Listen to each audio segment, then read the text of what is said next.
Daniel, 5 years ago, the envelope burned in my pocket like a live coal. I stood at the edge of the graduation party, watching Emma laugh, really laugh. The kind that made her whole face light up. The kind I'd memorized over 4 years of sitting too close in study groups and pretending I was looking at architectural diagrams instead of the curve of her jaw. She was holding someone's hand, not mine, never mine, Tyler something. I didn't catch his last name when she introduced us an hour ago. Didn't matter. What mattered was the way she looked at him, bright, hopeful, untouched by the weight I carried every time I looked at her. My hand closed around the envelope. The letter inside had taken me 3 weeks to write. 11 drafts, each one trying to find the right words to tell your best friend that somewhere between freshman orientation and tonight you'd fallen so completely in love with her that breathing felt different when she wasn't in the room. I could give it to her. Walk over there, tap her shoulder, hand it to her with some casual comment that would belie the fact that my entire future hinged on what happened in the next 60 seconds. Or I could walk away. Emma Turns saw me watching. She waved, smiled that smile that had ruined me. Tyler leaned down to whisper something in her ear. She laughed again. I waved back. Then I turned and walked toward the exit, the letter still in my pocket, my decision made. Some things once broken can't be fixed. Our friendship was the only thing I had left to lose. I wasn't ready to lose it. Emma. Present day. The office was tomb quiet at 11 p.m. I sat alone at my drafting table, the only light in the building, still burning my fingers, tracing lines on a design that would never be built. A house, small, 2 bedrooms, wide windows facing west to catch the sunset, a porch swing, a garden, all the things I would never have. I'd been designing fantasy houses for 3 years now, ever since the breakup with Tyler. Every time I finished a real project, something commercial and soulless that paid the bills, I'd come back here late at night and design something beautiful, something I'd never live in. My therapist said it was avoidance. My sister Sophie said it was pathetic. I called it practicing for what I didn't know. My phone buzzed. An email from my boss marked urgent. Emma, Riverside Community Center project, 3-month deadline. Your partner, Daniel Brooks. Meeting 9 a.m. tomorrow. This one's important. Don't screw it up. Jim. I stared at Daniel's name on the screen. Daniel. My chest did something complicated, a familiar tightening that I'd gotten very good at ignoring over the years. We'd stayed friends after graduation. Good friends. Professional friends. The kind of friends who texted about work projects and met for coffee every few months and carefully never talked about anything that mattered. The kind of friends who were both pretending everything was fine. I closed my laptop, gathered my things, and tried not to think about the letter I'd found 5 years ago in a box of Daniel's things he'd left behind when we moved out of the dorms. The letter addressed to me, half-finished ink, smudged like he'd spilled something on it or like he'd cried. I'd never told him I found it, never asked about it, just folded it back up and kept it in my purse for 5 years like some kind of talisman. Like proof that once maybe someone had wanted to say something to me that mattered.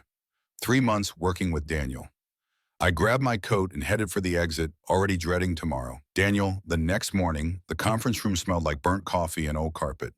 I arrived 15 minutes early, my leather notebook already open to a blank page, my pen tapping a nervous rhythm against the table. Through the glass wall, I could see the city waking up Seattle in October gray and wet, and somehow beautiful in its melancholy. I'd known this meeting was coming. Had 3 days to prepare since I got the email.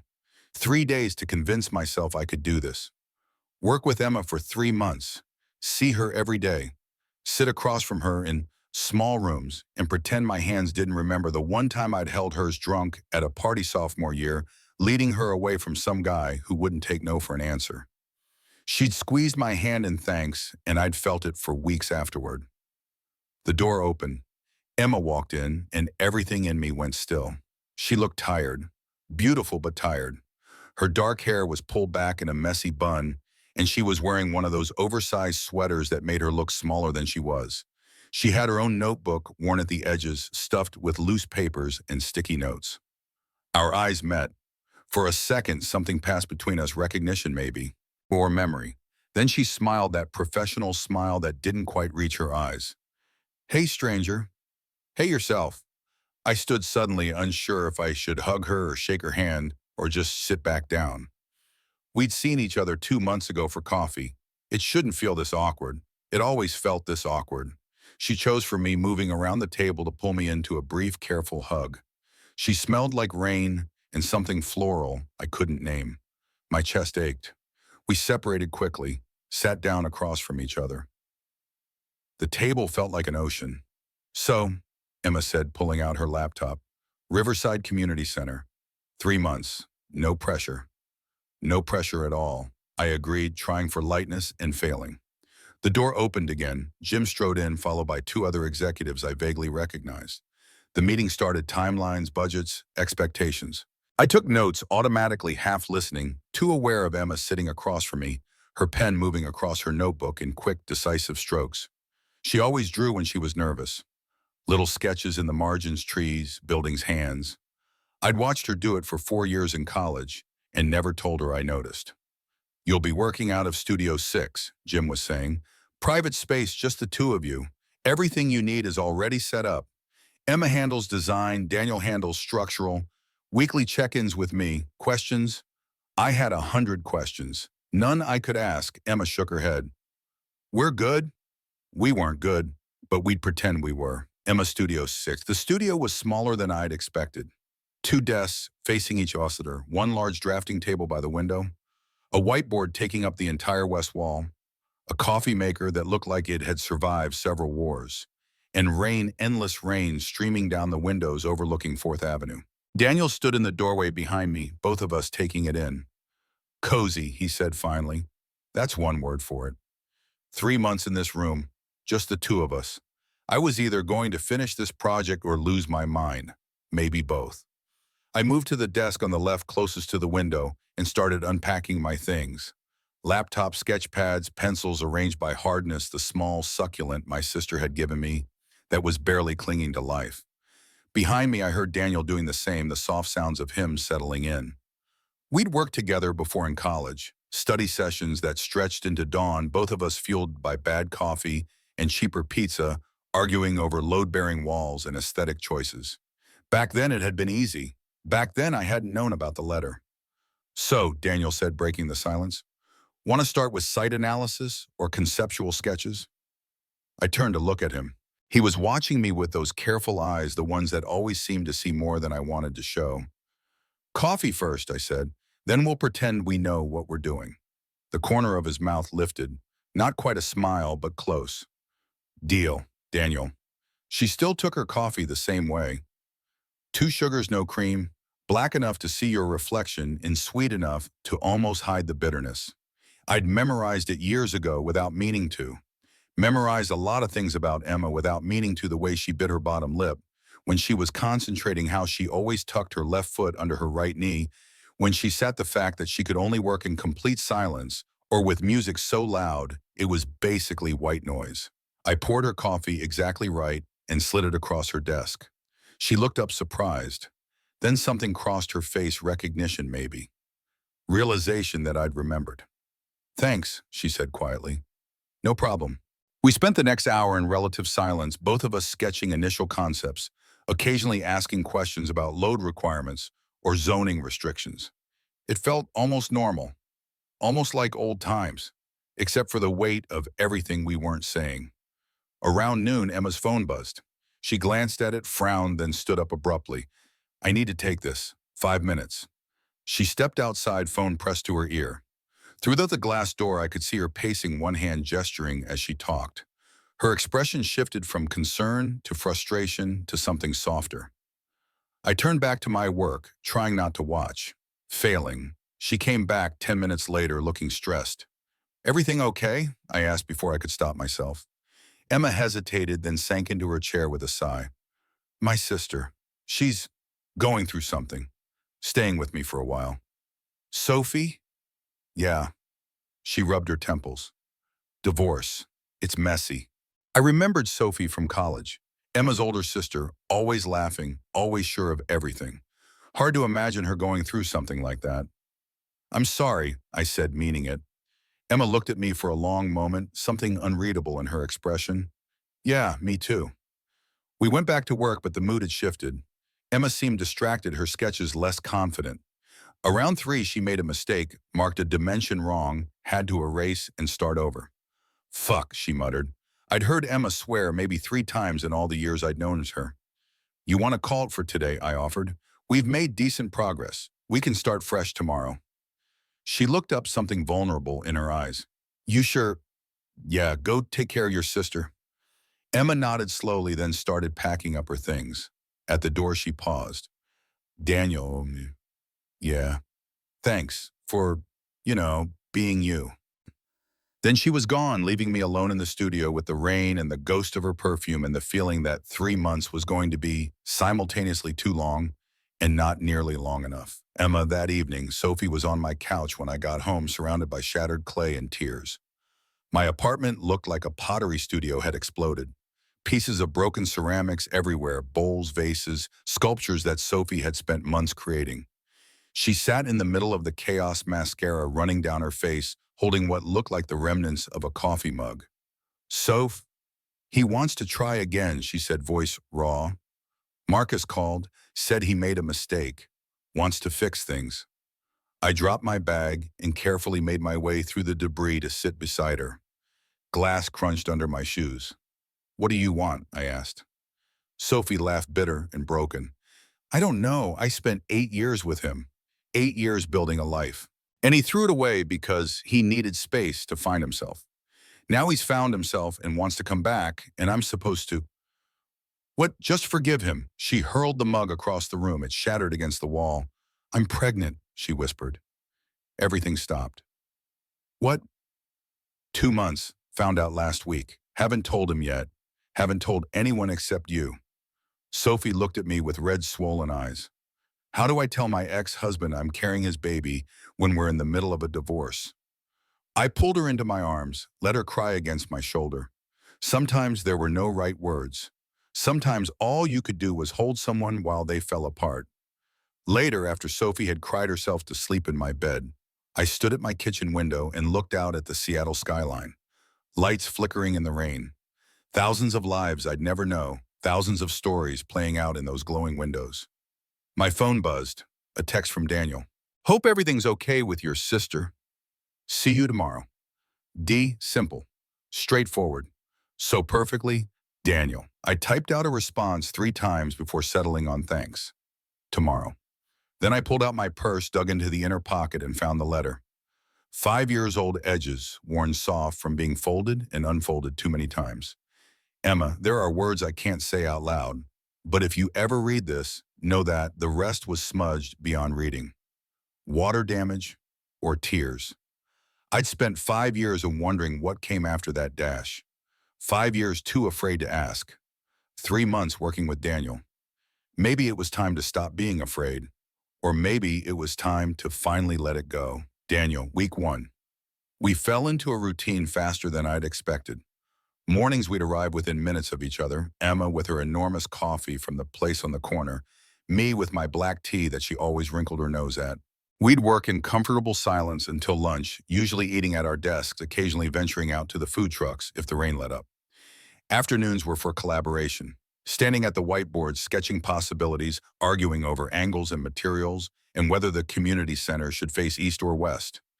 Emma wanted more windows. I worried about structural integrity. We compromised. We always compromised. By the end of the first week, we'd produced 3 solid concept sketches and were narrowing down to the finalist. We were also carefully not talking about anything personal. Friday afternoon, Emma was hunched over the drafting table working on detail drawings. I was at my computer running structural calculations when I noticed her rubbing her neck. You okay? Yeah, just stiff. She rolled her shoulders, grimacing. I stood before I could think better of it, moved behind her. Here. My hands on her shoulders. I felt her tense immediately. What are you? Relax. You're going to give yourself a headache. I could feel how tight her muscles were, knots of tension under my fingers. Slowly, carefully, I started working them loose. For a moment, she stayed rigid. Then gradually, she softened. A small sound escaped her. Almost a sigh. I should have stopped. Should have stepped back, returned to my desk, maintained the careful distance we'd been preserving all week. I didn't. My thumbs found the pressure points at the base of her skull. Emma's head tilted forward, her breath hitching slightly. The studio felt suddenly too warm, too small, too full of everything we weren't saying. Better, my voice came out rougher than I intended. Yeah, barely a whisper. I forced myself to step back, return to my desk, act like my hands weren't shaking. Emma didn't look at me for the rest of the afternoon.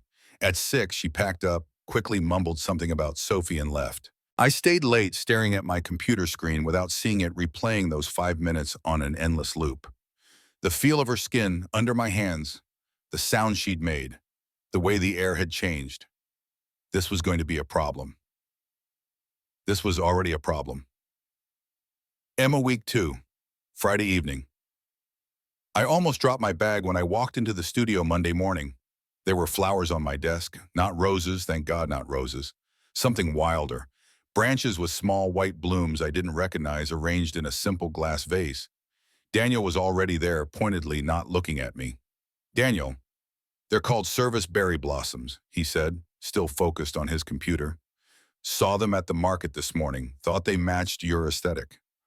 My aesthetic. I looked at the flowers, delicate and architectural, all at once, and felt something crack in my chest. They're beautiful. You're welcome. We didn't talk about it. Didn't talk about Friday either, about his hands on my shoulders, about the way I'd nearly melted under his touch. We just worked the flowers sitting between us, like a question neither of us knew how to answer. Tuesday I brought him tea, the fancy kind from the shop near my apartment, the kind that cost too much but tasted like it cost even more. Wednesday, he left a sketch on my desk, a small drawing of the two of us working done in his precise architectural style. At the bottom, he'd written, partnership. Thursday, I stayed late to help him work through a problem with the foundation design, even though I had plans with Sophie. Friday afternoon, everything changed. I was digging through my bag, looking for my phone when the contents spilled across my desk. Pens, lip balm receipts, loose change. And the letter. It fell face up, my name written in Daniel's handwriting from 5 years ago. We both stared at it. Time stopped. Emma. Daniel's voice was strangled. I found it, I said quietly. 5 years ago, in a box you left behind. You've had it this whole time. I couldn't look at him.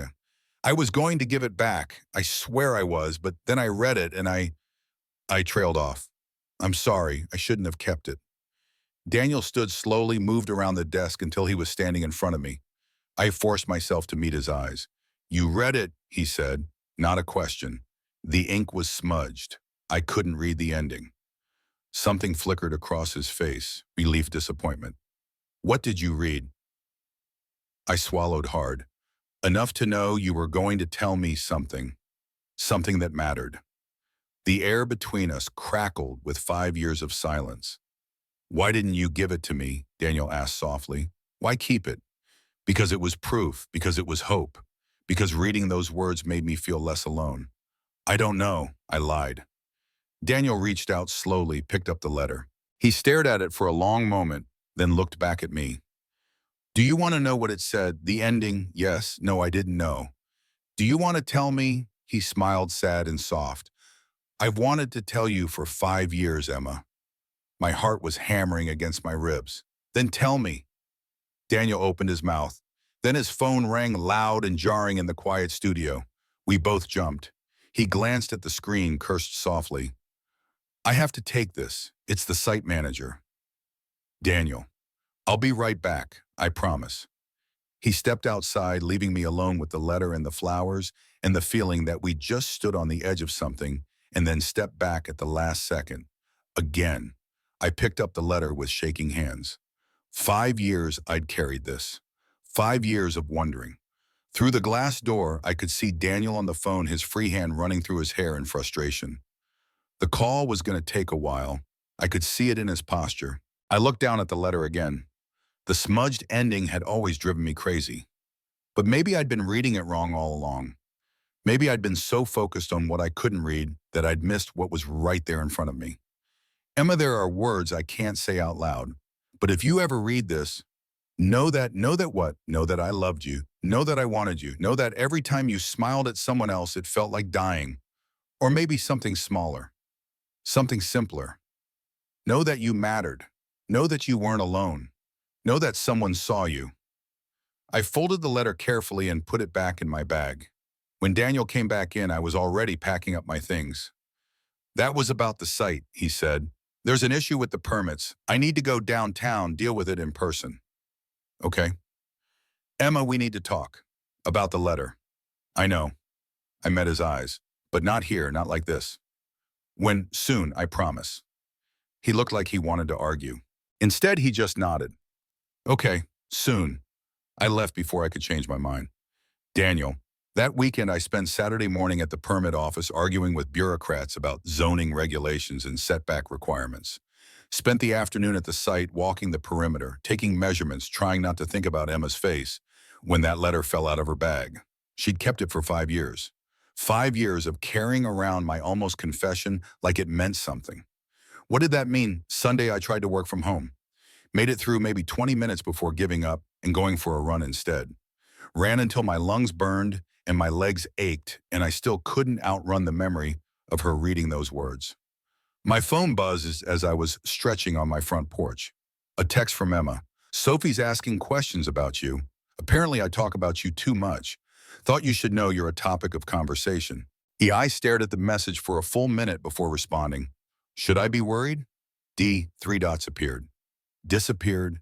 Appeared again. Depends. Do you care what my sister thinks of you? More than I probably should. D, the dots dance for a long time. Then, she likes you. Says you're good for me, whatever that means. What do you think, D? I waited. The dots appeared and disappeared 3 times. Then finally, I think we need to talk. Monday, after work.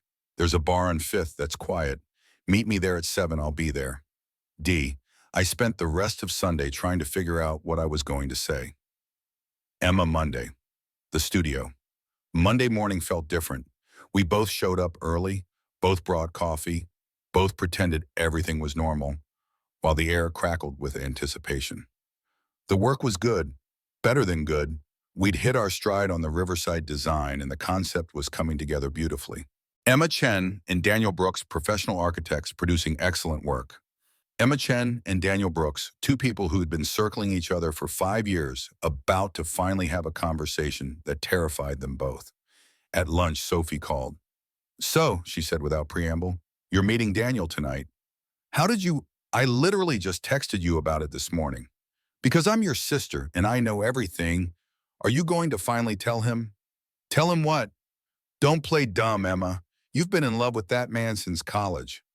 I glanced at Daniel across the studio. He had his headphones on, focused on his computer, but I lowered my voice anyway. I'm not in love with Daniel. You keep a letter he wrote you 5 years ago in your purse.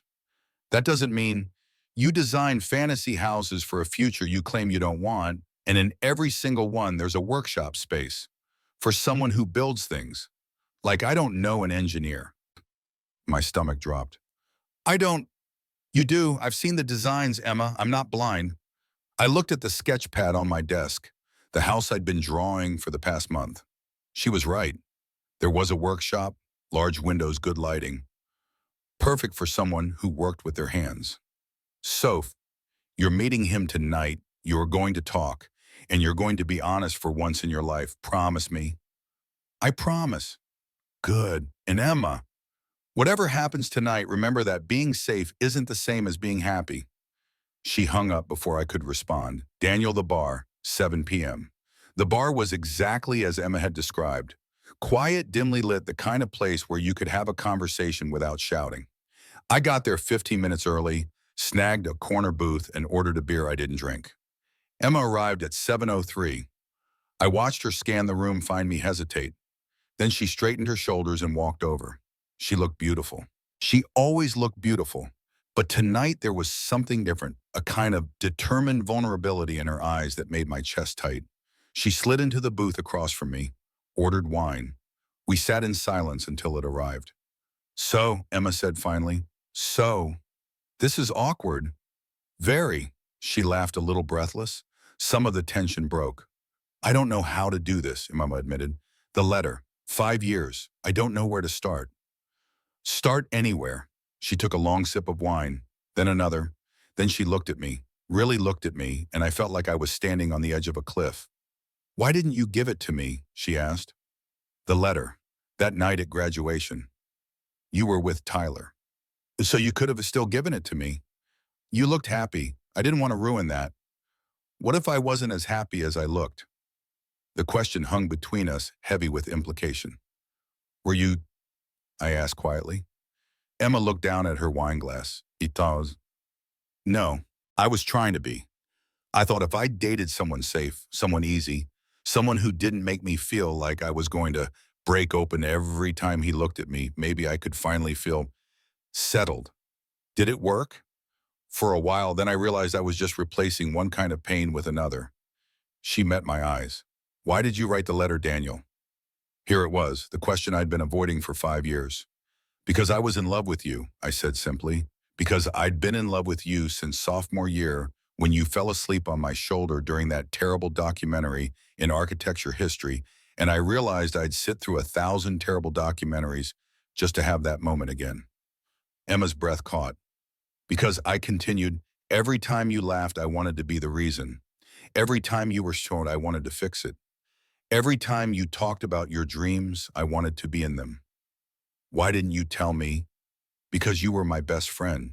Because losing you as a friend would have been worse than never having you any other way. I paused. And because I was a coward.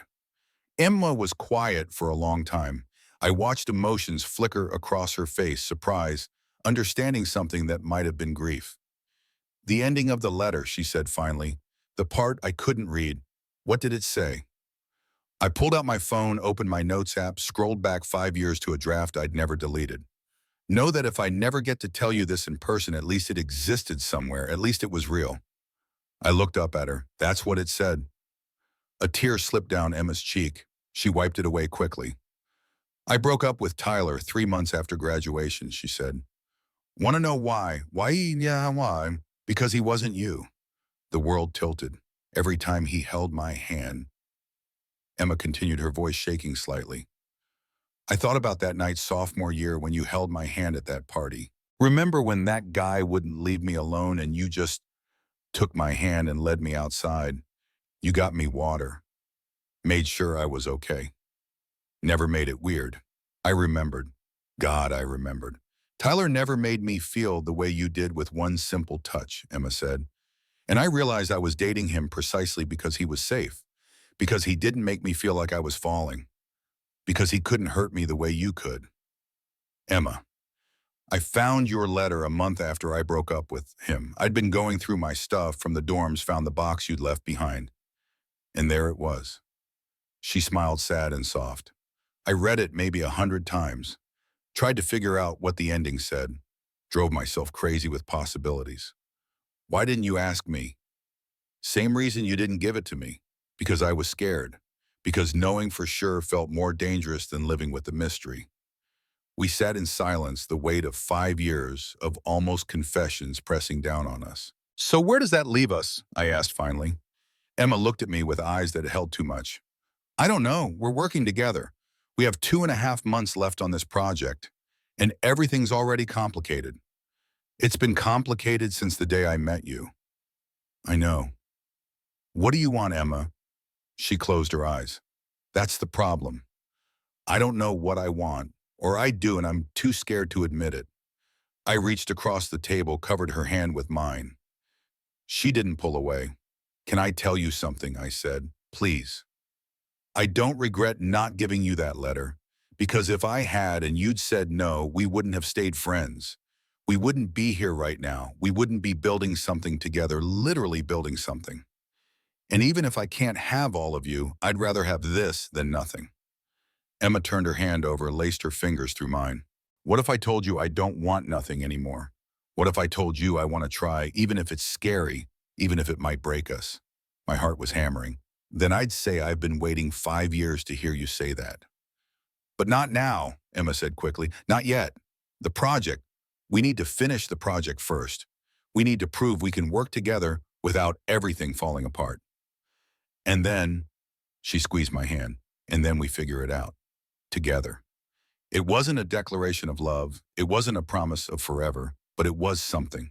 It was the first honest thing we'd said to each other in 5 years. it was a beginning, Emma week 3. Everything changed and nothing changed. We went back to the studio Tuesday morning with an unspoken agreement. Work first, feelings later. Professional during the day. But there were small shifts. The way Daniel's hand would brush mine when he handed me coffee. The way I'd catch him watching me sketch and he wouldn't look away immediately. The way we'd stay late working side by side and the silence felt comfortable instead of weighted. Wednesday, we had our first major setback. The initial structural calculations weren't working. The design Emma had created, all those windows, all that light required, supports that would be prohibitively expensive. We need to scale back, I said, looking at the numbers. No. Emma was standing at the whiteboard, arms crossed. The windows are the whole point.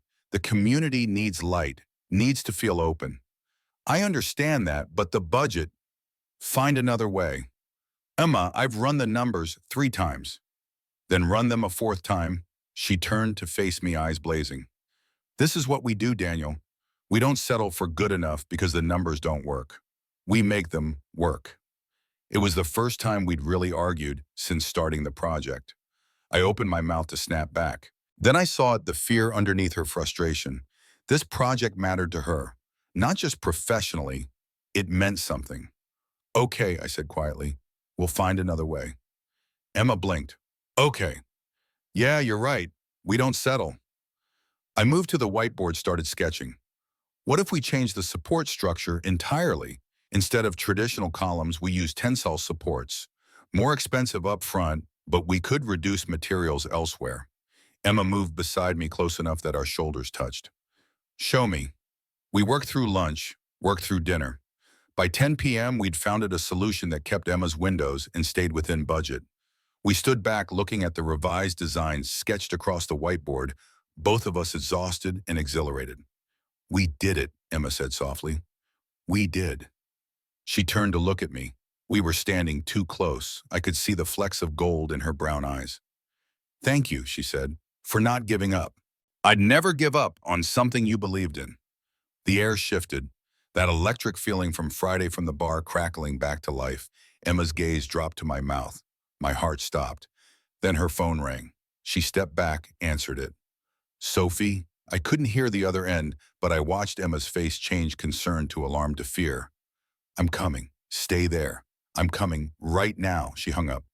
I have to go. Sophie's at the hospital. What happened? I don't know. She was crying. I couldn't understand. Emma was already grabbing her coat, her hands shaking so badly she couldn't get her arms through the sleeves. I took the coat from her, held it steady. I'll drive you. You don't have to. Emma, I'm driving you. She looked up at me, grateful and terrified. Okay. Daniel, the hospital. Sophie was in the ER waiting room when we arrived, mascara streaked down her face, arms wrapped around herself. Emma ran to her. What happened? Is this baby? The baby's fine. Sophie's voice was raw. I'm fine. Physically, I had a panic attack. Thought something was wrong. They checked everything. Baby's perfect. Emma pulled her sister into a fierce hug. I stood back feeling like an intruder on a private moment. Sophie spotted me over Emma's shoulder. Daniel. I drove Emma. I can wait outside if no. Sophie pulled back from Emma and wiped her eyes. Stay, please. We sat in uncomfortable plastic chairs, the 3 of us, while Sophie explained. Marcus had come by the apartment, wanted to talk about the baby, about their future.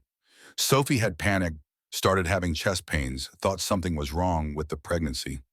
I'm so tired, Sophie said quietly. Tired of being scared. Tired of not knowing what I want. Tired of feeling like every decision I make is going to ruin my life. Emma took her sister's hand. You're not going to ruin your life. How do you know? Because I'm watching you try. I'm watching you be brave enough to even consider giving Marcus another chance. That's not ruining your life.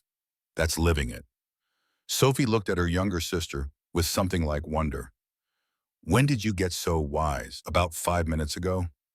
Emma glanced at me, something meaningful in that look. I'm learning. They released Sophie an hour later with instructions to rest and reduce stress. We drove back to Emma's apartment, Sophie in the backseat half asleep. At the apartment, Emma walked me to my car while Sophie went inside. Thank you, she said, for driving, for staying. You didn't have to. I wanted to. Emma looked up at the apartment building, then back at me. She asked me earlier today if I was happy. Sophie asked if I felt like I was living my life or just designing it. What did you tell her? I didn't answer, but I think I know now. She stepped closer. I think I've been designing my life for too long, drawing perfect plans that I'm too scared to build. Emma, the project, us. I don't want to wait until it's finished. I don't want to keep postponing things because the timing isn't perfect. Her voice shook slightly. Life isn't perfect. It's messy and scary, and sometimes your sister ends up in the ER because she had a panic attack. But that's when you need people. That's when you need to stop hiding behind careful plans and just live. I felt like I was watching something break open, watching Emma step out from behind walls she'd been building for years. What are you saying? I'm saying I don't want to wait. I'm saying I want to try this. You and me. Even though it's complicated, even though we're working together, even though it terrifies me. You're sure? She laughed, shaky but genuine. I'm not sure of anything, but I'm tired of being safe. Sophie said something to me last week that being safe isn't the same as being happy. And she's right. I've been safe my whole life, Daniel. I'm done with safe. I reached up, cupped her face with one hand. She leaned into the touch. Can I kiss you? I asked. I thought you'd never ask. I kissed her there on the sidewalk, rain starting to fall around us, 5 years of waiting, finally ending. She tasted like coffee and tears, and something I couldn't name but had been missing my entire life. When we broke apart, Emma was smiling. Really smiling, the kind that made her whole face light up. So, she said breathlessly, what now? Now we go back to work tomorrow. We finish this project. We prove we can do this. In part-time man, and we figure out the rest as we go. Emma laughed. Not much of a plan. No, but sometimes the best things aren't planned. She kissed me again, quick and sweet. Go home, Daniel Brooks. I'll see you tomorrow. See you tomorrow, Emma Chen. I drove home through the rain, my heart lighter than it had been in 5 years. Emma, week 4, Monday morning. The studio felt different. Same 2 desks, same whiteboard covered in sketches, same rain streaming down the windows. But everything had shifted, tilted on its axis, become something new. Daniel arrived 3 minutes after me. We looked at each other across the studio, and I felt my stomach flip. Hi, I said. Hi. We stood there like awkward teenagers until Daniel crossed the space between us and kissed me soft and quick. Good morning, he said against my lips. Good morning. We pulled apart, both smiling like idiots, and got to work. Or tried to. Turns out it's very hard to focus on load-bearing calculations when the person across from you keeps looking at you like you're the most interesting thing in the room. It's hard to sketch window placements when you keep catching yourself drawing the curve of someone's jaw instead. By lunch, we'd accomplished maybe 30 minutes of actual work. This is a problem, Daniel said, leaning back in his chair. A big problem. We have a deadline. I know. And we just wasted an entire morning staring at each other. I bit my lip to keep from smiling. We did. Daniel stood, moved around his desk, and pulled me up from my chair. New rule. We work until lunch. Seriously work. No staring, no getting distracted. Then lunch is ours. And after lunch, we work until 5. By then, after Pisha, he kissed my forehead. After fin, we figure it out. It was a good plan. It lasted until 1:30 when Daniel leaned over to check a measurement on my sketch, his shoulder brushing mine, and I turned my head at the same moment he turned his, and suddenly we were kissing again. This is impossible, I murmured against his mouth. Completely impossible. We pulled apart, tried again, made it until 3:15. By 5 o'clock, we'd made decent progress, not great, but decent. We were behind schedule, but only by a day. We could make it up.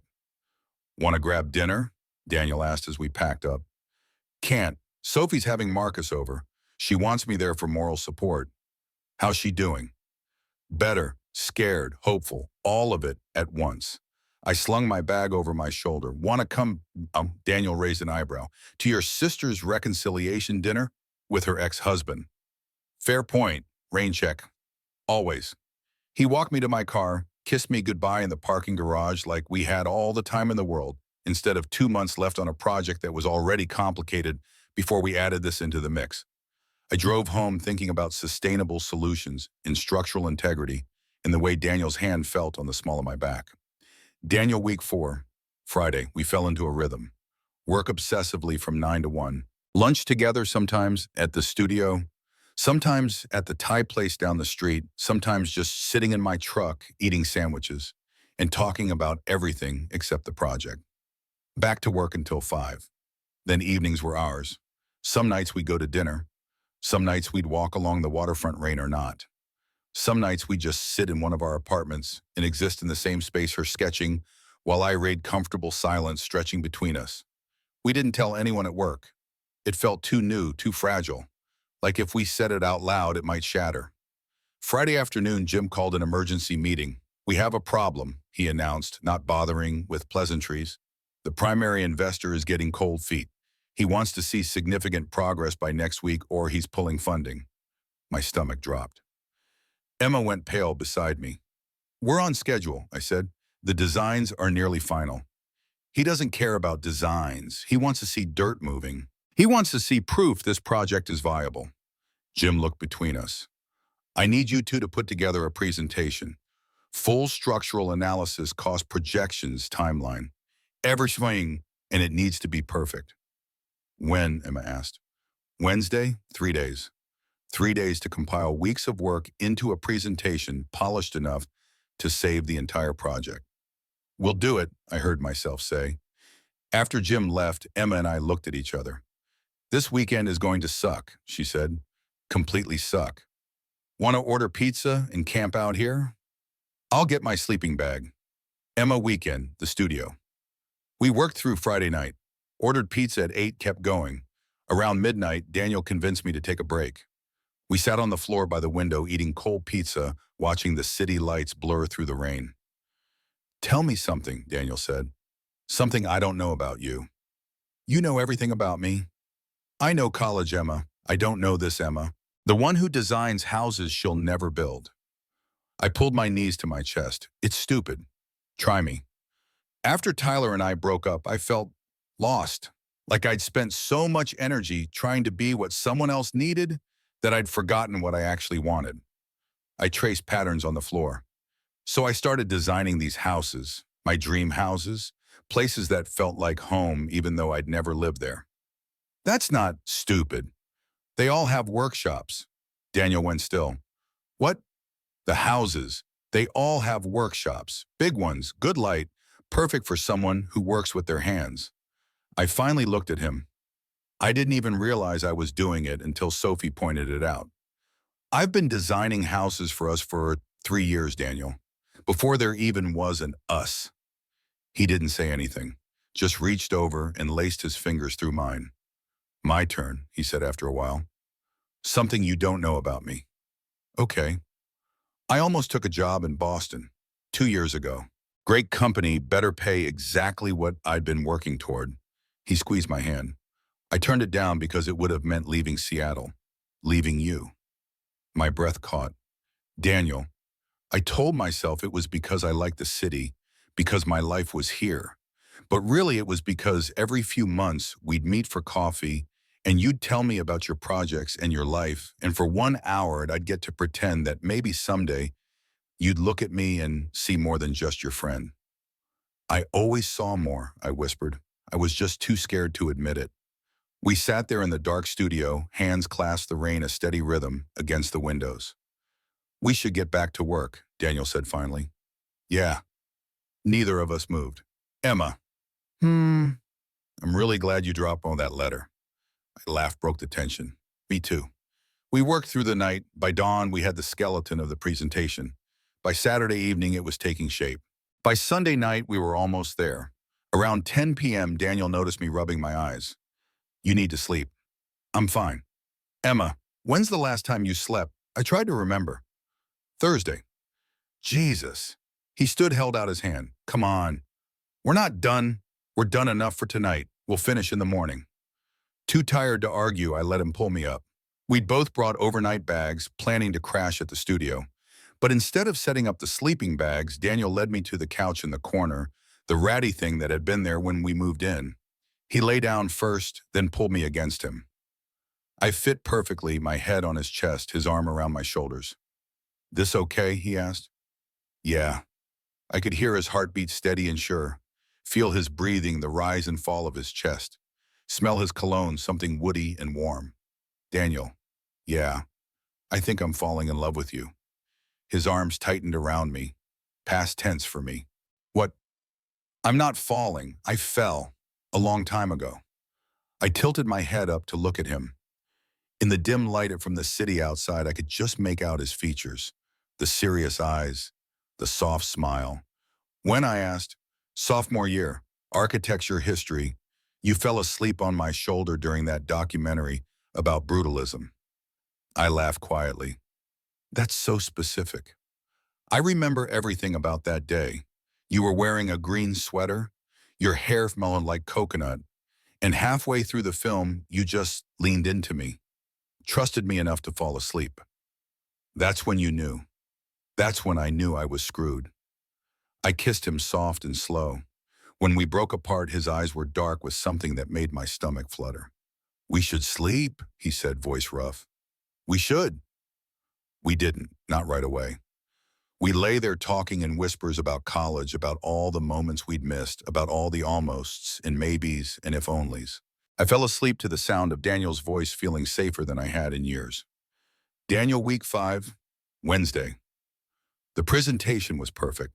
We'd worked ourselves half to death, but it was perfect. Every structural calculation checked out. Every cost projection was realistic. Every timeline milestone was achievable. The investor sat through the entire thing with an unreadable expression. When we finished, he was silent for a long moment. "This is good work," he said finally. "Really good, but I'm still not sure." My heart sank. "What's the hesitation?" Emma asked, her voice steady even though I could see her hands shaking slightly. "Community centers don't make money. This is a philanthropic venture, and I'm not sure the community engagement will be worth the investment." Emma stepped forward. I'd seen her do this before, going to battle for something she believed in. But this time felt different. This time felt personal. "You're right," she said. "Community centers don't make money. But that's not the point. The point is creating spaces where people can gather, where kids can learn, where seniors can connect, where a community can become more than just people living in the same zip code." She pulled up a slide we'd added last minute, demographic data for the Riverside neighborhood. "This area has the highest percentage of single-parent households in Seattle. The nearest library is 4 miles away. The nearest community programming is even further. You're not investing in a building, you're investing in futures, in possibility." The investor leaned back. "That's a nice speech." "It's not a speech, it's the truth." Emma looked him directly in the eye. "And if you can't see the value in that, then maybe you're not the right investor for this project." The room went silent. I held my breath, sure Emma had just tanked the entire thing. The investor smiled.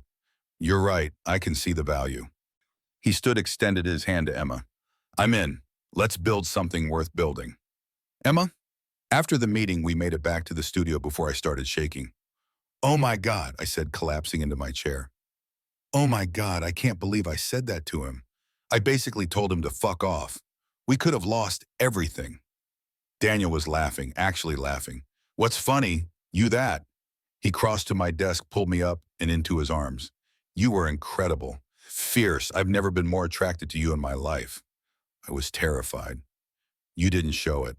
He kissed my forehead. "You fought for this project like it was yours, like it mattered." "It does matter." "I know."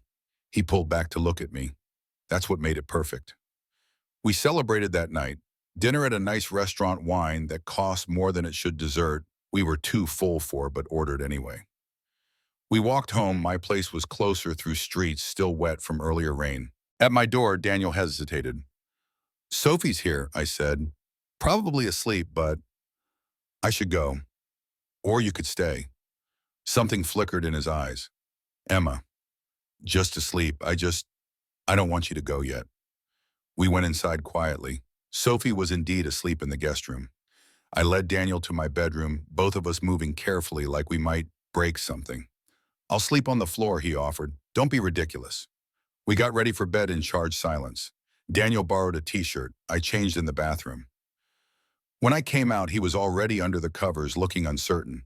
I climbed in beside him, turned off the light. In the darkness, we found each other, him pulling me close, me settling into his arms. "This is nice," I whispered. "Yeah, Daniel.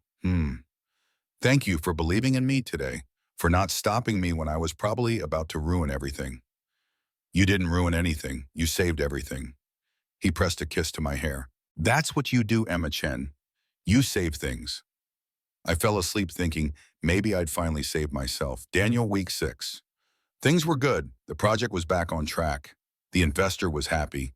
Emma and I had found our rhythm, work hard during the day, steal moments together, when we could pretend we weren't counting down to the end of the project, when we'd have to figure out what we were outside of this bubble we'd created.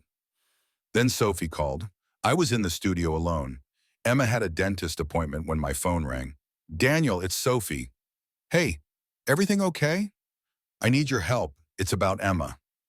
My stomach tightened. "What about her?" "She got a call this morning from a firm in New York. They want to interview her for a senior architect position." Everything stopped. "When?" I managed. "Next week, but Daniel, there's more. She'd have to start in 2 months, right after Riverside finishes." "Did she accept the interview?" "She hasn't said no." I thanked Sophie, hung up, and stared at my computer screen without seeing it. New York, 2 months. Emma hadn't told me.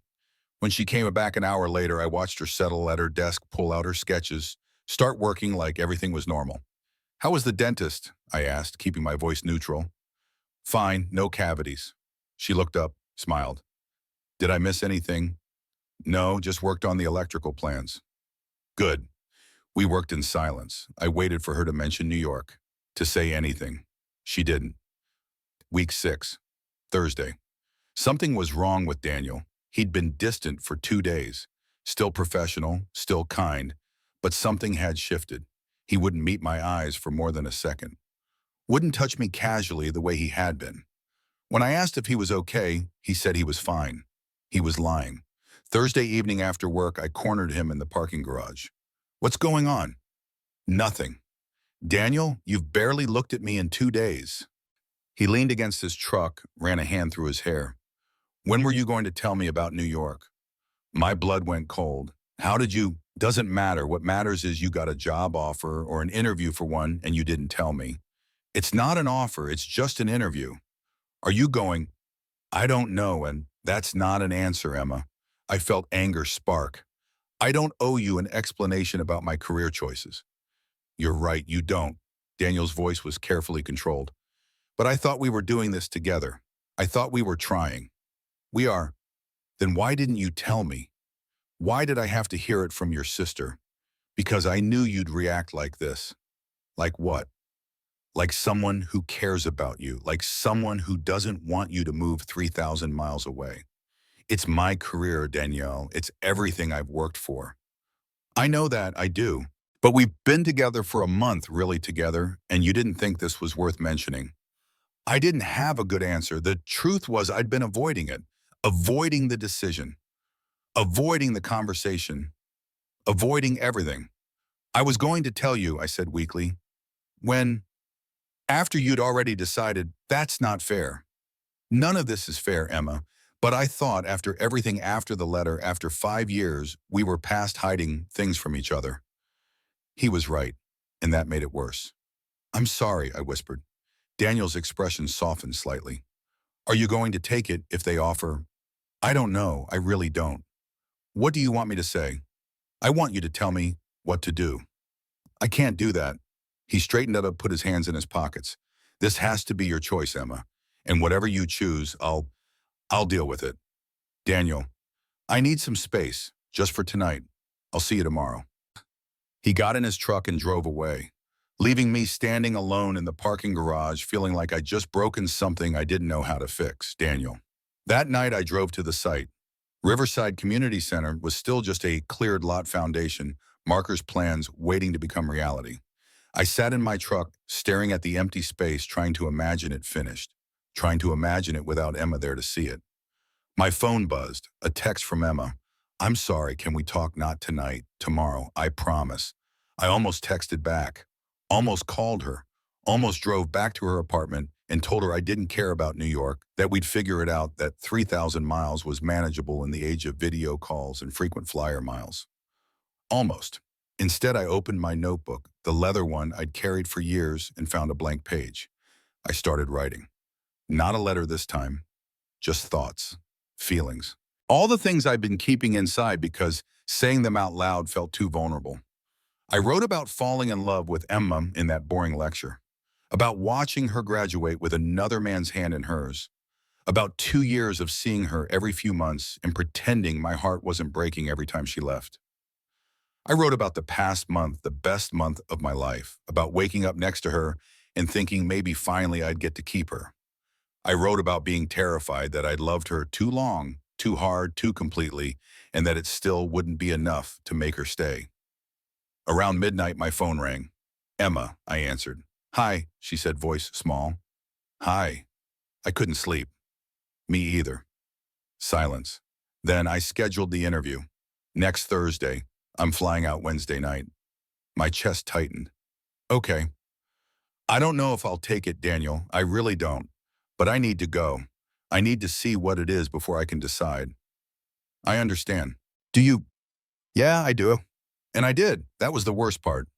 This is your dream, Em. I'm not going to be the reason you don't chase it. What if I don't want to chase it anymore? What if I want something else? Then that has to be your choice too. Not because of me, not because you're scared, because you genuinely want something different. Another long silence. I miss you, Emma whispered. Even though I just saw you hours ago, I miss you. I miss you too. Can I come over? I looked at the clock, 12:47 a.m. It's late. I don't care. 20 minutes later, Emma was at my door, hair still wet from a shower, wearing sweatpants and one of my old college hoodies she'd apparently stolen at some point. I pulled her inside and we didn't talk. Just held each other in my tiny apartment, her face pressed against my chest, my arms wrapped around her like I could keep her there through sheer force of will. I'm scared, she said eventually. Of what? That I'll make the wrong choice, that I'll stay and resent you or go and lose you, that there's no right answer. Emma, look at me. She tilted her head up. There's no right answer because both choices mean losing something. Stay and you lose the career opportunity. Go and we lose this. I touched her face gently. But whatever you choose, it doesn't mean you're choosing wrong. How can you be so calm about this? I wasn't calm. I was dying inside, but I said, because I've loved you for 5 years. If you go to New York and it's amazing and you're happy, then I'll learn to be happy for you. And if you stay, I'll spend every day making sure you never regret it. Emma kissed me then, desperate and fierce, and full of everything we weren't saying. We made love that night for the first time, slow and careful and tinged with the kind of sadness that comes from knowing something beautiful might be ending before it really began. Afterward, Emma fell asleep in my arms. I stayed awake, memorizing the feeling of her breathing against my chest, just in case. Emma, Week 7, I went to the interview. Flew to New York on Wednesday night, met with the firm on Thursday morning. They were impressive cutting-edge projects, unlimited resources, the kind of opportunity architects dream about. They offered me the job on the spot, senior architect, leading a team, designing buildings that would shape the New York skyline. Everything I'd ever wanted. I told them I needed time to think. Friday afternoon, I flew back to Seattle. Daniel picked me up from the airport and we drove in silence back to my apartment. How was it? He asked finally. Amazing, terrifying, everything. Did they offer, yeah.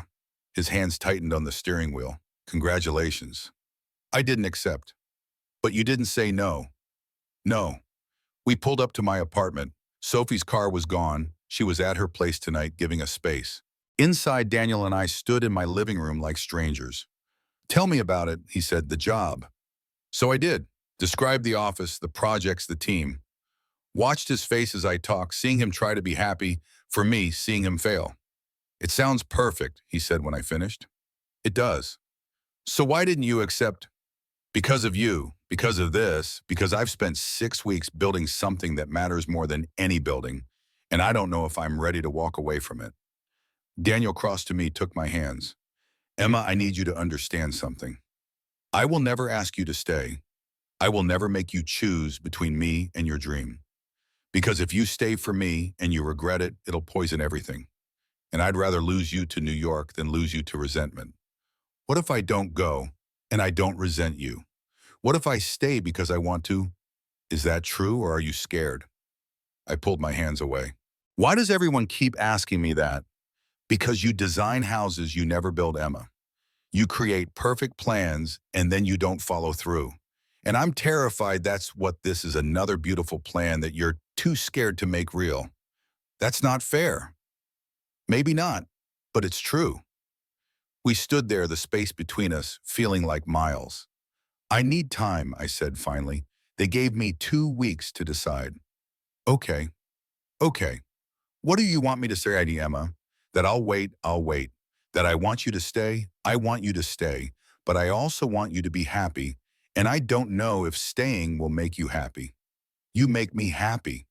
For now, but what about in a year, 2 years, when you were watching other architects get opportunities you turned down? He was voicing every fear I'd been too scared to admit. I don't know, I whispered. Then figure it out. But don't ask me to make this choice for you. Daniel left shortly after. I heard his truck pull away and felt something crack in my chest. Sophie came home an hour later, found me crying on the couch. He's right, I told her through tears. I do design things I never build. I do make plans I'm too scared to follow through on. So stop being scared. It's not that simple. It's exactly that simple, Emma. You love him. You love Seattle. You love the life you've built here. But you also love your career and you love the idea of New York. So which love is bigger? I don't know. Then you need to figure it out because you're going to hurt him either way, hurt him by leaving or hurt him by staying for the wrong reasons. Sophie sat beside me. What does your gut say?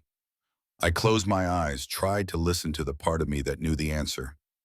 Nothing came. Daniel, week 8, the studio felt like a tomb. Emma and I still came to work, still collaborated on the project, still maintained professionalism. But the easiness was gone. The stolen glances, the casual touches, the feeling that we were building something together beyond just a community center.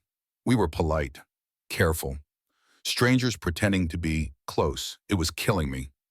Wednesday afternoon, I found a sketch on my desk. One of Emma's fantasy houses, the kind she drew late at night when she thought no one was watching. This one was different, though. No workshop, just a small apartment, city views, clearly New York. She was already imagining her life there. I crumpled the paper without thinking, then immediately smoothed it back out, horrified at myself. It wasn't my place to be angry. She had every right to her dreams. I just wished I could be part of them. Thursday, we had to go to Portland. The architect Thomas Brennan had called, wanted us to see some modifications he'd made to his own community center design, thought it might help with our project. 3-hour drive, overnight stay, just the two of us. This was going to be torture. Emma, the drive to Portland, Daniel picked me up at 7 a.m. We loaded our overnight bags into his truck in silence. The first hour, we didn't talk. Just the radio playing softly, rain on the windshield, the highway stretching ahead of us. Around the second hour, Daniel turned down the music. We can't keep doing this, he said quietly. Doing what? Pretending everything's fine. And it's not fine, Emma. We haven't been fine since you got back from New York. I know. Have you decided? No. His jaw tightened. When do you have to tell them? End of next week. That's soon. I know. More silence. Do you remember Portland? Daniel asked suddenly. I looked at him. What? Last time we were here, 3 years ago, conference on sustainable architecture. I did remember, before Tyler, before everything got complicated, just 2 friends attending a conference together. We got lost trying to find that vegan restaurant Sophie recommended, I said. Ended up at that dive bar instead. You ordered the worst nachos I've ever seen. They were terrible. He smiled slightly, the first real smile I'd seen in days. But you ate half of them anyway. I was being polite. You were being you. The memory hung between us easier times when friendship was enough because we both pretended it was all we wanted. I miss that, I admitted. Miss when it was simple. It was never simple, Emma. We were just better at lying to ourselves. He was right, as always. We drove the rest of the way in silence, but it felt different. less hostile, just sad. Daniel Thomas Brennan's house. Thomas was waiting for us when we arrived, standing on the porch of his small wooden house, coffee in hand. Emma Chen and Daniel Brooks, he said warmly. Come in, come in. His house was exactly as I remembered, all natural light and clean lines, every angle deliberate. The work of someone who understood that architecture wasn't just about buildings. It was about how people lived in spaces. We spent the afternoon going over his modifications to the community center design. He'd found ways to maximize natural light while minimizing structural costs. Emma took pages of notes, asked brilliant questions, came alive in a way she hadn't in days. Watching her work reminded me why I'd fallen in love with her in the first place. The passion, the precision, the way she saw possibilities where others saw problems. Around 5, Thomas made tea and we sat in his living room, rain starting to fall outside. So, he said, looking between us with knowing eyes, you two figured it out yet? Emma and I exchanged glances. Figured what out? I asked carefully. Whether you're going to admit you're in love or keep dancing around it like you were last time you were here. We're together, Emma said quietly. Or we were. It's complicated now. Complicated how? Emma explained about New York, about the job offer, about having to choose between her career and staying. Thomas listened without interrupting. When she finished, he was quiet for a long moment. Can I tell you something? He said finally. Something I learned too late. Please, Emma said. I was in love once. Her name was Catherine. We met in architecture school. She was brilliant, ambitious, wanted to design museums. I was focused on community work, different paths. He paused. She got an offer in Paris. Prestigious firm, dream job, asked me to come with her. What did you say? I asked. I said no. Said I had projects here. Said long distance wouldn't work. Said all the logical, practical things. Thomas looked out the window. She went to Paris. I stayed. We tried to make it work, but eventually it faded. She's still there. Married someone else. I'm still here. You regret it, Emma said softly. Every day, not because I should have gone to Paris, that wasn't my path, but because I never told her the truth. Never said I love you enough to try, to figure it out, to build a life that includes both our dreams. He turned back to us. I let logistics and fear make the choice instead of love. Emma's eyes were shining with unshed tears. Here's what I learned, Thomas continued. Love isn't about choosing between dreams. It's about building new dreams together. Catherine and I couldn't do that because we never tried. We just assumed our paths were incompatible and gave up before we even started. He stood, refilled our tea. You two have something real. I can see it. But you're making the same mistake I did, thinking this is about choosing one thing or another. It's not. It's about deciding if you love each other enough to be creative, to find a third option that neither of you has imagined yet. After he left us alone, Emma and I sat in silence for a long time. He's right, Emma whispered him. Yeah. We've been thinking about this all wrong. I looked at her. What do you mean? I don't know yet, but there has to be another way. Doesn't there? Maybe.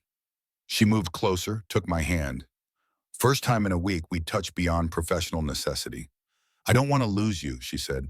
I don't want to go to New York and spend the rest of my life wondering what if. I don't want that either.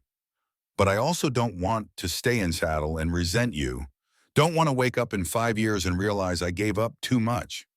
So what do we do? Emma looked up at me, eyes bright with something like hope. We get creative, Emma. The hotel that night, we checked into the hotel around 8. 2 rooms side by side, just like last time we'd been in Portland together. But this time felt different. I stood on my balcony looking out at the city lights, thinking about Thomas's story, about Catherine in Paris, about 40 years of regret. A sound made me turn. Daniel was on his balcony, too separated from me by a thin wall, just like before. Hey, I said, hey. We stood there looking at each other across the divide. Remember last time we were here? Daniel asked. We talked through this wall, about everything except what mattered. I remember, you told me about wanting to design homes for families. I told you about wanting to make buildings that made people feel something. You never told me you were unhappy with Tyler. You never told me you were in love with me. I was terrified. Me too. Daniel leaned against the railing. Emma, I need to tell you something, and before you make your decision, before anything else happens. My heart started racing. Okay, if you go to New York, I'll wait. However long it takes, I'll wait. Daniel, let me finish. I'll wait, but I won't ask you to come back. I won't guilt you or make you feel bad for choosing your career. I'll just be here, building things, living my life, hoping that someday you'll call and say you're coming home. Tears were streaming down my face now. And if you stay, Daniel continued, I'll spend every single day making sure you know it was worth it. I'll support every project, every dream, every goal. I'll never let you feel like you gave something up for me. How can you promise that? Because loving you isn't about owning you, Emma. It's about wanting you to be happy, even if that happiness doesn't include me. I couldn't see him clearly anymore through the tears. I don't deserve you, I whispered. You deserve everything. We stood there in the darkness, separated by a wall connected by everything we'd finally learned to say. Can I come to your room? I asked. Always. Minutes later, I was at his door. He opened it, pulled me inside, and we held each other like we were drowning, and each other was air. We didn't make love that night, just held each other, talked until dawn about possibilities we'd been too scared to imagine. What if I took the New York job for a year, proved myself, then negotiated remote work? What if Daniel looked into projects in New York? His firm had connections there. What if we tried long distance, really tried, not half-heartedly? What if we built something together that didn't require either of us to sacrifice everything? By the time the sun came up, we hadn't solved anything. But we'd stopped thinking about this as an either-or problem. We'd started thinking about us as a team again. Daniel, week 9, back in Seattle. The energy in the studio shifted. Emma and I weren't fixed. We still didn't have answers, but we were talking, really talking. And slowly, carefully, we started to find our way back to each other. Friday afternoon, Sophie showed up at the studio. She was glowing. The pregnancy was showing now, a small bump visible under her dress. And she looked happy. I need to talk to both of you, she announced. Emma looked up from her sketches. Everything okay? More than okay. Sophie sat down, placed a hand on her belly. Marcus and I are getting remarried. Small ceremony, just family. Next month. Emma's eyes went wide. Sophie, I know what you're going to say, that we just got divorced, that we should wait, that this is crazy. Sophie smiled. And you're right, it is crazy. But you know what's crazier? Walking away from someone I love because I'm scared of getting hurt again. She looked at me, then at Emma. You two taught me that. Watching you dance around each other for years, finally admit your feelings, then almost throw it away because life got complicated. Sophie stood. Don't make my mistake. Don't let fear make your choices. Make the brave choice. Make the crazy choice. Make the choice that your 80-year-old self will look back on and smile about. After she left, Emma and I looked at each other. Your sister is wise, I said. She's annoying. That too.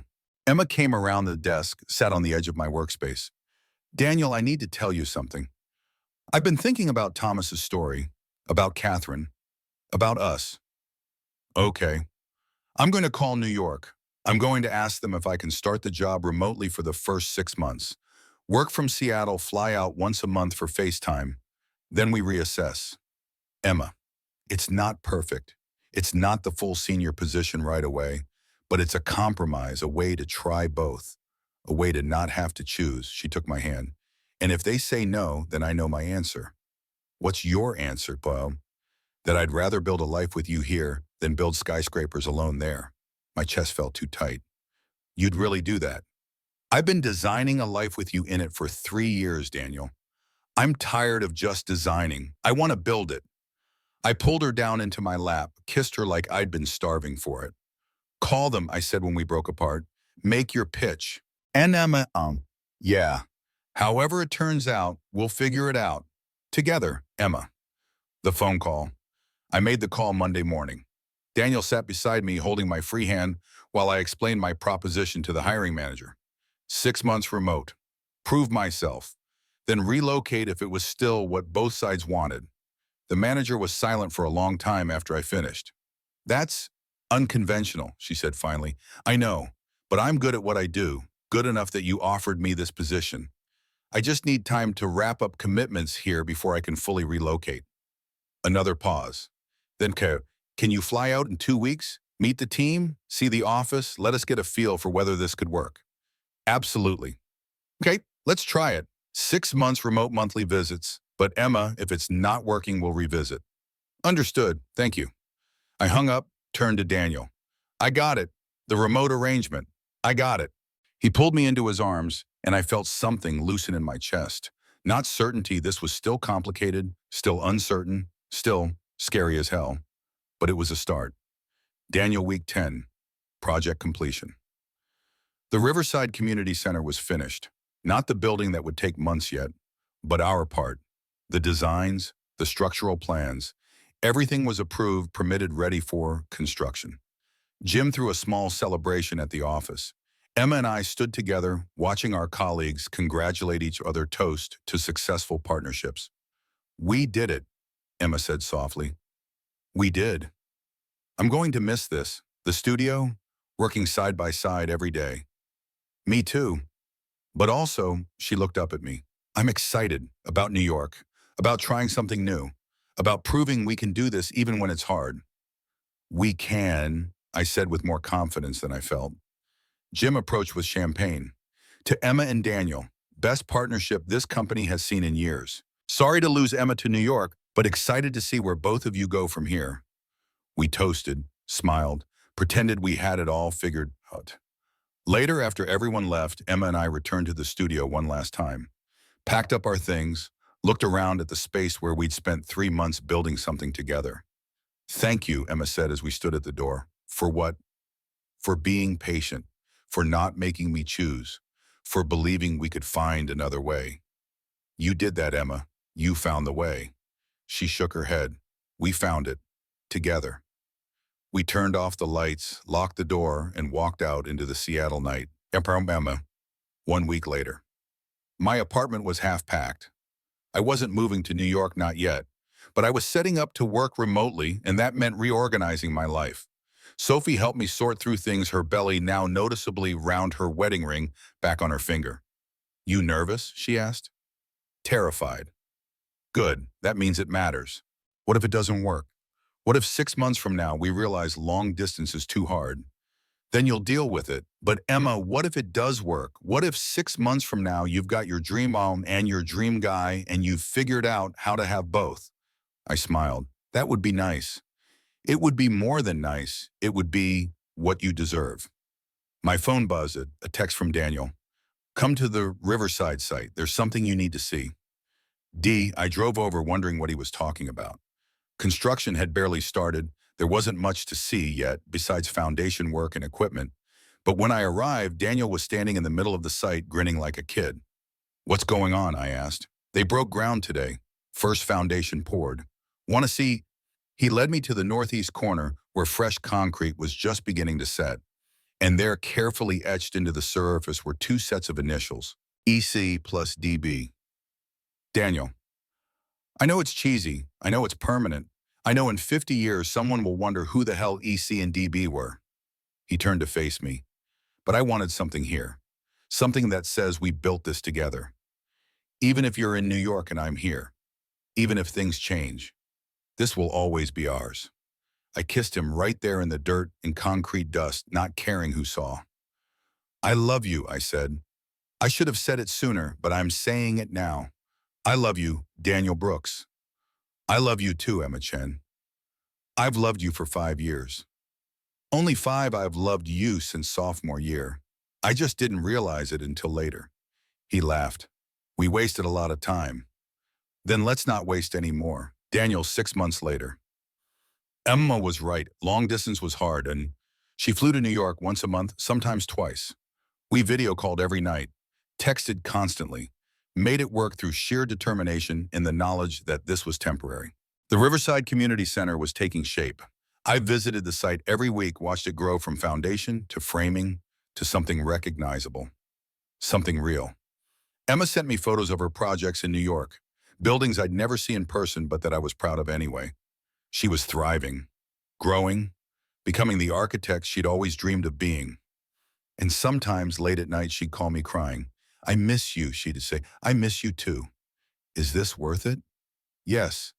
How do you know? Because every time you come home, I fall in love with you all over again. March, Emma flew back for Sophie's baby shower. We spent a weekend pretending she'd never left, pretending distance didn't exist. April. I flew to New York for her birthday, met her team, saw her office, understood why she'd wanted this so badly. May. The Riverside Community Center opened. Emma came back for the ceremony. We stood together as the mayor cut the ribbon as families poured in to see the space we'd created. Our initials were still there in the foundation, hidden now but permanent, a secret only we knew. I'm proud of us, Emma whispered. Me too. Daniel, yeah, I'm coming home. I turned to look at her. What? I talked to my boss. They love my work. They want to keep me, but they agreed to let me work from Seattle permanently. I'll visit New York quarterly, but otherwise, she smiled. Otherwise, I'm coming home. Emma, you don't have to. I want to.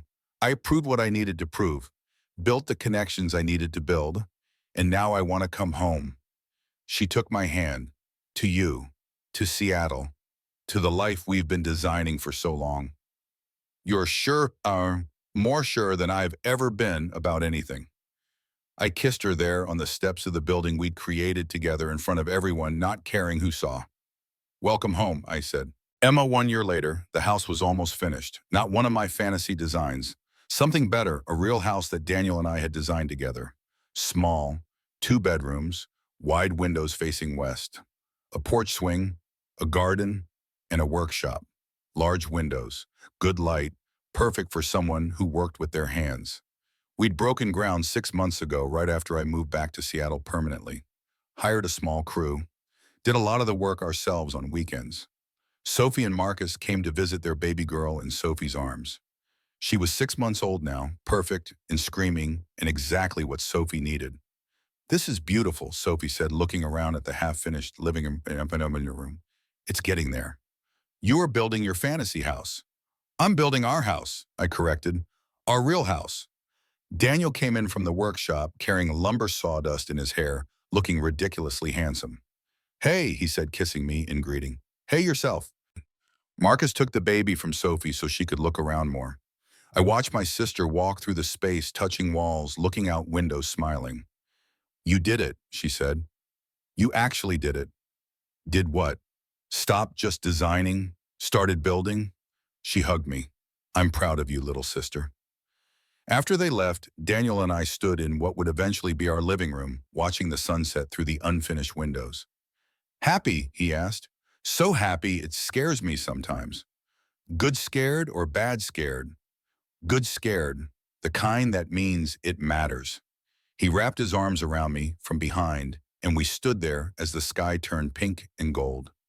I found something today, Daniel said, cleaning out old boxes. What? He pulled out a folded piece of paper, the letter, the one from 5 years ago that had started everything. I thought I'd lost this, I said. I had it, kept it after that day in the studio, figured maybe it had done its job. He unfolded it, looked at the smudged ending. Want to know what it really said? I thought you told me. At least it existed somewhere. That's what I told you. But there was more. One more line, right at the end, too smudged to read. What did it say? Daniel smiled soft and sure. Wait for me. My breath caught. You wrote wait for me. Yeah, because even 5 years ago, some part of me knew that eventually, if I was patient enough, if I was brave enough, we'd find our way to each other. He turned me to face him, and we did. We did, I agreed. Emma Chen, will you marry me? He didn't have a ring, didn't get down on one knee, just stood there in our half-built house with sawdust in his hair and hope in his eyes. Yes, I said. Yes, yes, yes. We kissed as the sun set on the life we'd designed together, the life we were finally building. Daniel, 2 years after that. The Riverside Community Center was thriving. Kids everywhere. Seniors in the garden we designed. Art classes in the studio, music in the auditorium. Everything we'd hoped for and more. Emma and I stopped by on our way home from work. We'd started a firm together, small but growing, focused on community-centered design. Our daughter was 3 months old. Sophia, named after Emma's sister. She slept in a carrier against my chest while Emma pointed out details of the building to a young architecture student who'd asked for advice. The windows were the most important part, Emma was saying. Natural light changes how people feel in a space, makes them want to stay. The student nodded, taking notes. When she left, Emma came to stand beside me, looking up at the building we'd created together. Still proud of it? I asked. So proud. Even though you could be in New York designing skyscrapers, especially because I'm not. She looked at me. This matters more. You matter more. Our life matters more. Sophia stirred, made a small sound. Emma reached over, adjusted her blanket. Do you ever regret it? I asked quietly. Choosing this over New York. No, do you regret waiting 5 years to tell me you loved me? Every day, and not at all. Exactly. We walked to our car as the sun set over Seattle, drove home to our house, finished now, lived in real. Sophia fell asleep before we made it 3 blocks. That night, after putting the baby down, Emma and I stood in the workshop Daniel had converted into a studio for her. She was sketching a new project, not a fantasy house this time, a real commission from a real client. Can I tell you something? Emma said without looking up. Always. I'm exactly where I'm supposed to be. Exactly where I want to be. Yeah, she finally looked at me. Turns out home isn't a place, it's a person. And I've been home since the day I met you. I just didn't realize it until I almost lost you. I crossed to her, pulled her close, kissed her like I've been doing for 3 years now, and would keep doing for the rest of our lives. I love you, Emma Brooks. I love you too. Through the window I could see the city lights, see the space where the Riverside Community Center stood, our initials hidden in its foundation. See the life we'd built piece by piece, choice by choice, brave moment by brave moment. We'd waited 5 years. We'd almost lost each other. We'd chosen the hard path, the uncertain path, the path that required faith and patience and creativity. And it had been worth every second. Author's note. Sometimes the best love stories aren't about grand gestures or dramatic moments. They're about two people who choose each other every single day, who find creative solutions instead of giving up, who wait when waiting is hard, who build something real instead of just dreaming about it. Emma and Daniel's story is about patience, about timing, about learning that love isn't about choosing between your dreams, it's about building new dreams together. Thank you for reading. The end.